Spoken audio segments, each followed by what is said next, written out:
the loudest voice in the room is often the person who can identify what's broken. But transformation requires something more. It requires people who can hold reality honestly while still staying connected to possibility. Welcome to Oxygen for Educators. I'm one of your hosts, Michelle Kinder.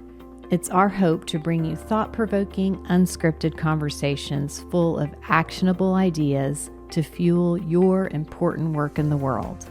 Thanks for tuning in. This space is for you. Hi everyone, I'm Michelle Kinder, and today we're starting a new series. And before we jump into the conversation, I want to take a moment to really honor and contextualize the framework that the series is built around. This series is going to explore 3 vital questions transforming workplace drama, which is work that was developed by David Emerald and Donna Zajonc.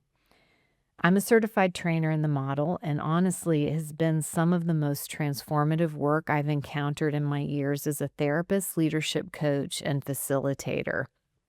It doesn't reduce things to simplistic answers, or obviously it doesn't magically remove conflict or complexity, but it does offer a way of understanding the invisible emotional patterns that shape so much of our lives and our work.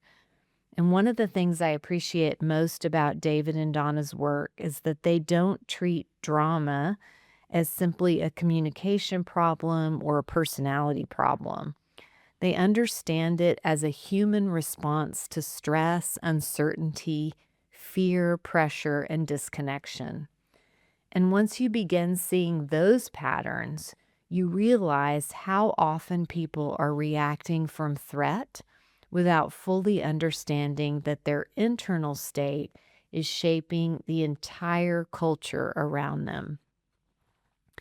This work gives people language and awareness for dynamics that many of us are living inside every single day without fully realizing it. This is true in all areas of our lives, but especially in workplaces and especially in seasons of chronic stress. One of the reasons I wanted to create this series is because I think many people are incredibly skilled at identifying problems, but far fewer of us have been taught how to shift out of reactive patterns in ways that are sustainable. And that's really what this work helps illuminate. Across 3 episodes, we're going to explore each of their questions. The first is, where are you putting your focus? The second vital question is, how are you relating? And the third vital question is, what actions are you taking? Together, these questions create a framework for understanding how workplace drama, conflict, and reactivity emerge, and what it looks like to move toward greater clarity, responsibility, creativity, and resilience. And importantly, this series is just going to dip our toes into the water of this very, very rich content. David Emerald and Donna Zajonc have developed extensive work around these ideas through books, trainings, courses, and organizational consulting, and they've also built a really thriving community. So if this conversation resonates with you, I would strongly encourage you to explore their work more deeply. A great place to start is their books, either The Power of TED or 3 Vital Questions, and also their website, theempowermentdynamic.com. There are videos, courses, and facilitator resources available online for people who want to bring this work into their teams, their organizations, into their leadership, or just their own personal growth. So with that, let's jump into the first vital question. For sure, there are seasons where it can feel like every conversation we're having at work is about what's broken. The problems, the pressure, the never-ending conflict. the person who isn't doing what they're supposed to do, the policy that makes no sense, the crisis that keeps escalating. And those problems and patterns are very real. The series we're doing here is not about pretending difficult things aren't happening, but it is about understanding something incredibly important. Where we place our focus shapes our internal state, and our internal state shapes how we show up, including whether we become more reactive or more creative. David and Donna's work has profoundly shaped the way I think about leadership, conflict, teams, and personal well-being. So the answer to the first question, where are you putting your focus, is actually influencing far more than most of us realize. One of the foundational ideas inside this first question is the simple framework called FISBE. It's an acronym. It stands for Focus, Inner State, Behavior. And the idea is that whatever we focus on influences our inner state, and our inner state influences our behavior. It sounds simple, but once you start noticing it, you realize it explains an enormous amount about human behavior. Think about two people walking into the exact same meeting. One person walks into the meeting already braced, scanning for what might go wrong, wondering who's going to challenge them and trying to anticipate conflict before it even happens. That focus creates an inner state of anxiety and defensiveness, of vigilance. And that inner state causes behavior to emerge that is often counterproductive, maybe controlling, withdrawn, or sharp. But picture that second person walking with this first person into the meeting, connected to a very different set of questions or observations or focus. Maybe that person's thinking, what actually matters here? What are we trying to create together? Or what would meaningful progress even look like? That focus creates a different inner state, usually something energized and excited, grounded, open, and creative.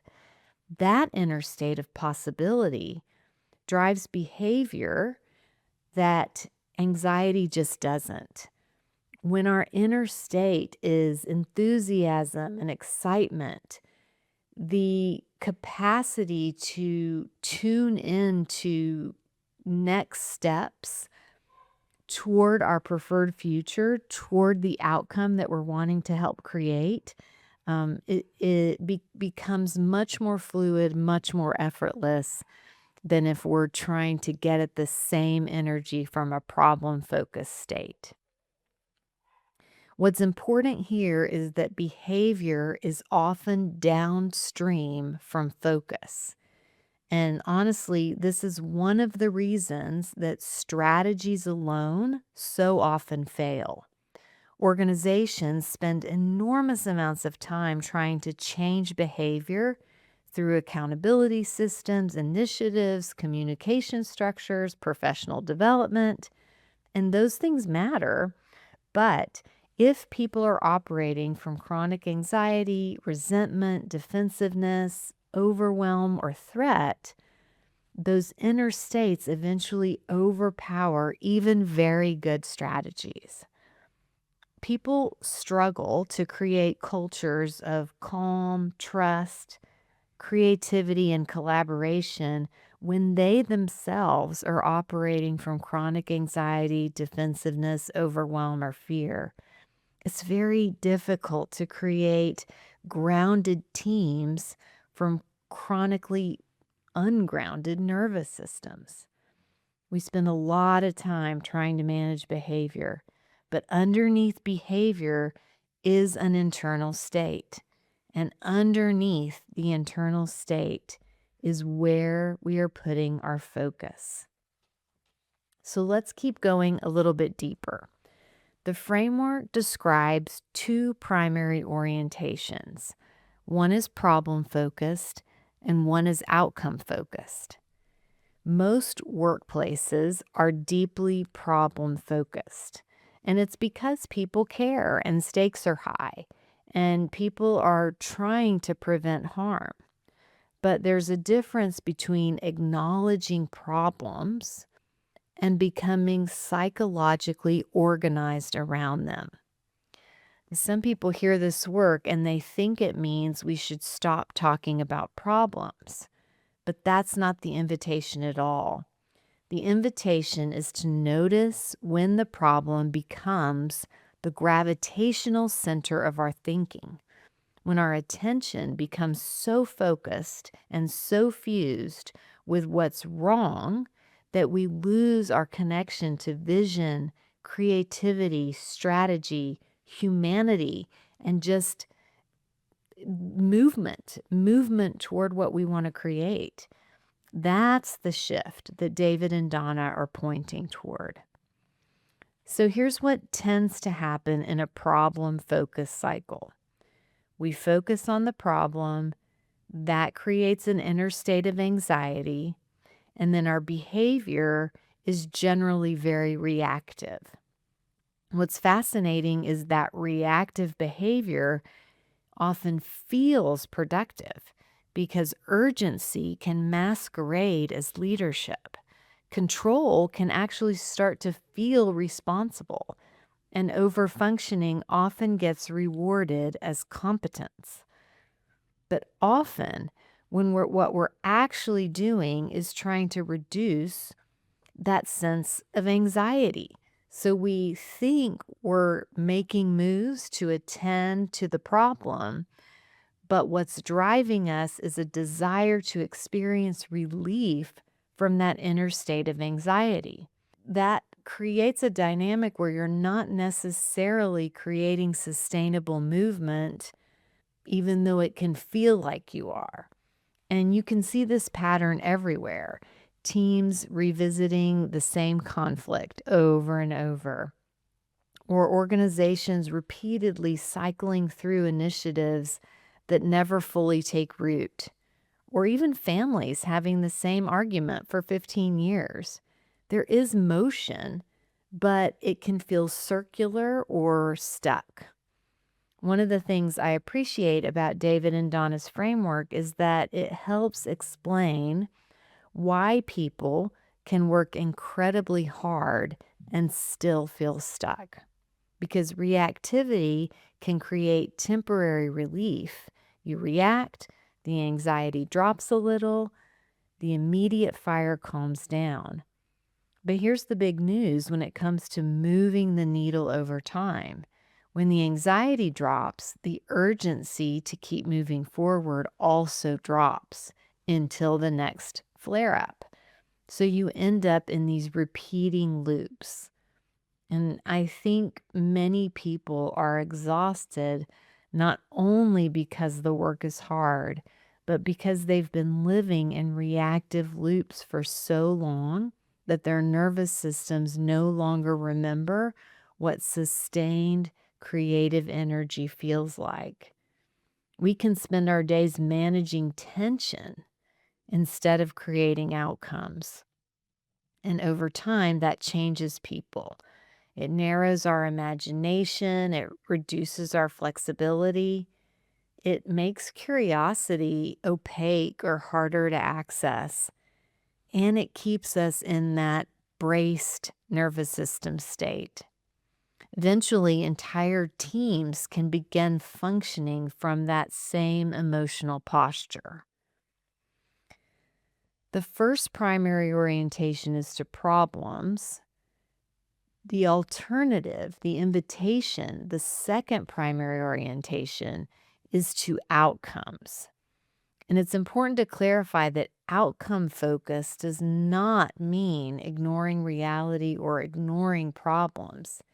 It means asking a different organizing question. Not what's wrong, but what are we trying to create? What matters most? What would meaningful movement look like? Or what future are we actually trying to build? That shift changes people and systems because when we connect to meaningful outcomes, to what we want to build, to our preferred future, we often access entirely different internal resources. People often become more curious, more collaborative, more innovative for sure. And they can access that sense of persistence again. They can feel reconnected to their imagination, and certainly a surge of energy comes in. This is something David Emerald talks about beautifully in his book, The Power of TED. He contrasts reactivity with what he calls the creator orientation. Creators are not people who ignore reality. In fact, they often see reality very clearly.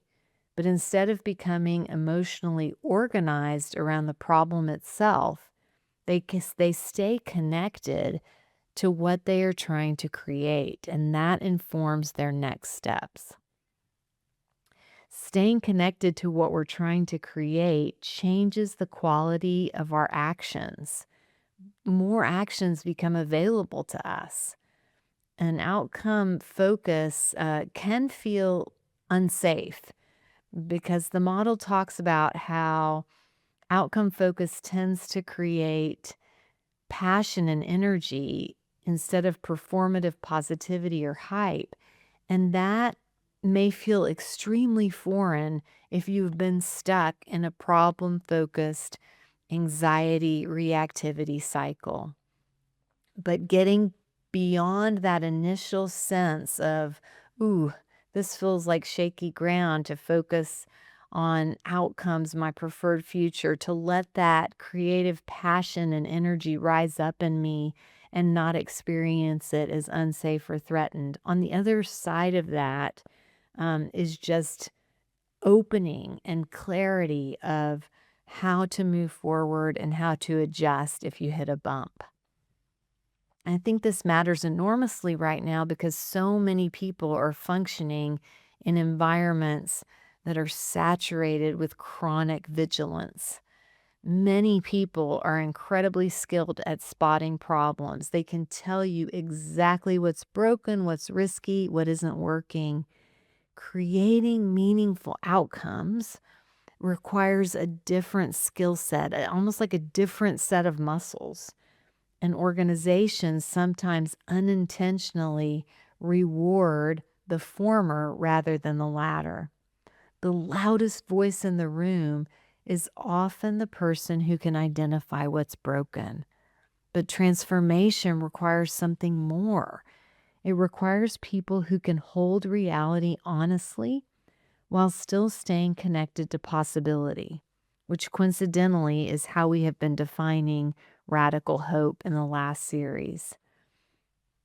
One of my favorite parts of this teaching is the reminder that shifting from problem focus to outcome focus can feel awkward at first. For many of us, being problem focused is just a default setting. It feels familiar and automatic. It's also fast. David uses a simple example, and you can do this while I'm talking. He asks us to cross our arms the way we would naturally do and just kind of pay attention to how that feels in your body. And then switch them, putting the opposite arm on top. If you're doing it with me, you're probably laughing at yourself because for most people, switching their arms to that non-automatic crossing immediately feels strange and clunky and like your body doesn't want to cooperate. And that is a metaphor for how it feels to shift from problem focus to outcome focus. That's what it can feel like psychologically, awkward and strange, and like you're just in entirely new territory and there's no autopilot established yet. You're literally interrupting an old mental and emotional habit. And some people even experience outcome focus as unsafe initially because If you have lived in chronic stress or highly reactive systems, that focusing on possibility, like we talked about a minute ago, can feel vulnerable. Problem scanning can feel protective, especially people who have spent years in environments where hypervigilance was adaptive. If anticipating problems helped you stay emotionally safe or professionally safe, relationally or physically safe, then shifting your attention away from the problem can initially feel terrifying and irresponsible, which is part of why this work requires self-compassion, not just awareness. This work is not about shaming ourselves for being problem-focused or anxious or reactive. It's about increasing awareness, which automatically increases choice. Without awareness, there is only habit. With awareness, there is choice.